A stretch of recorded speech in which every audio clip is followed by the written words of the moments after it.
Hi everyone, my name's Mallory and my video journal is on The Case Against Free Will by James Rachel. So the first topic that he gets into is, are people responsible for what they do? And he started out with an example about in the 1920s about Nathan Leopold and Richard Loeb, who murdered a young boy, but they showed no emotion while doing it leading up to the act and afterwards. So their lawyer, Clarence Darrow, believed not in crime, but in the fact that hereditarial and environmental factors were the key in the responsibility for their actions. So their lawyer was trying to get them off the hook for not getting hanged, because that's what they used to do back then. So instead, they received life sentences in prison rather than being hanged, because their lawyer defended them in saying that their actions were not based on free will, and rather they were based on their environmental factors from when they grew up and how they grew up. Then Rachel gets into the topic of determinism, but first starts with fatalism. So fatalism is the idea that future actions and I'm drawing a blank. The future is fixed and there's no way to change it. But determinism is once a cause happens, then it triggers an effect. So when a cause happens, the effect is bound to happen. It's going to happen. So a mathematician named Laplace said that freedom is only an illusion created by our ignorance, and that we are not aware of our underlying causes of behavior. Which he then says are events that take place in our brains, such as neurons firing, which stimulate an action. Then Delgado proceeded to talk about determinism, and he was a researcher from Yale who said that he stimulated the brains of humans to see what, kind of do experiment around the cortex area and see what each section did and which each section stimulated. And once he stimulated an area, he proceeded to make them look for something or act like they were looking for something. So they'd turn their head and they'd be searching. And that's the area that he stimulated. But the person then created a reason for that action, for why they did that, even though it was unconscious, and the fact that they didn't know because it was an electrical sensor that set off the signal. But they ended up, as a result of that, they created some type of reason for why they did that. So that kind of also highlights that free will is not based on, it's based on prior actions. So that highlights determinism. The biggest part of that study was that the brain fires your neurons even before you do the action. So say the example they use is, say you're sitting silently and then the researchers tell you to lift up a finger. So you do. Your brain, like the neurons in your brain, fired that way before your finger even lifted. And the researchers could see that. The next topic is psychology. And so they started with classical psychology and talked about how social circumstances influence your decisions. I always forget how to say this guy's name, but Freud,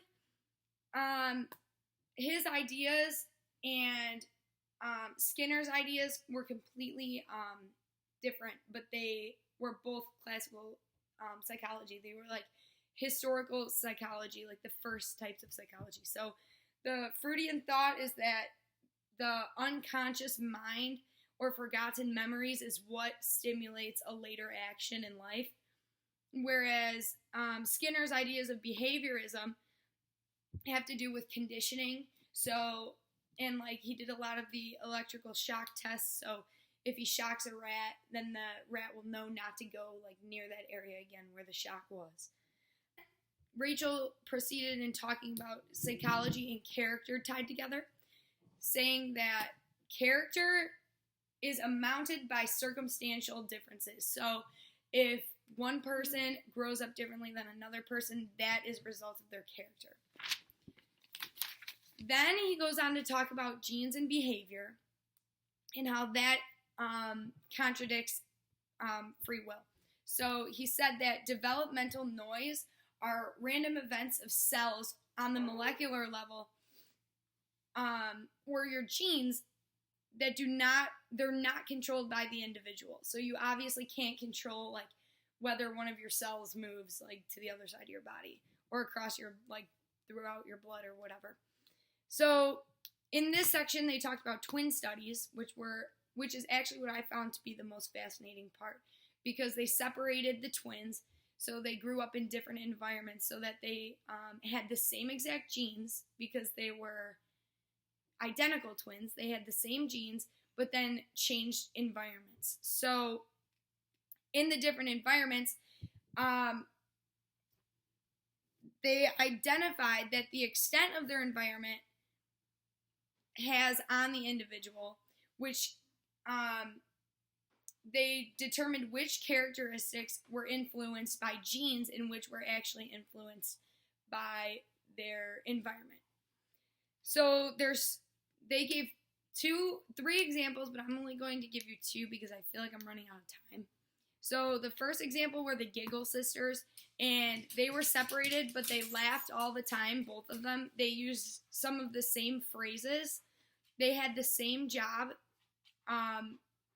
in later years in their life, and they met their husbands at the same places. They were both at a dance when they were both 16 in different places. Then there were the Jim brothers, who were both named Jim. When they met, they realized that they both drove the same model car, had the same brand of cigarettes, and they had the same unique hobbies. They both named their sons James Allen, but one of them had only one L in Allen, and one of them had 2 L's in Allen. So the conclusion of the twin studies is that genes makes up for 50% of our personality, which I found to be fascinating. Then the next topic is, are some people born bad? And the conclusion in this one is that genes, neurology, and violence are all connected in a way, and that we are equipped by nature with deep-seated desires that we can resist, but only with difficulty. And if they're irresistible, then they are not our fault. So say you steal a candy bar from the store, we'd say that that's a desire that we had that was irresistible, but therefore it's not our fault, technically, in this sense, in Rachel's eyes and opinion.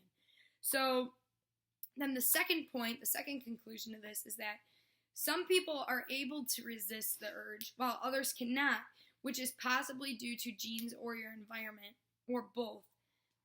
But then free will, as a result, plays a small part in our lives overall. So the overall conclusion of this that Rachel came to after all of this evidence is that free will is not likely, and as we move into the future and gain more and more evidence and come up with a collective summary of all of the evidence, free will is not likely to be anything, not like worth discussing, but not logical per se. So my 3 discussion questions I leave with you are, to what extent do you think you have free will? And that's number 1. Number 2, give an example of a situation in your life that would be considered free will and criticize it. Why isn't it technically free will?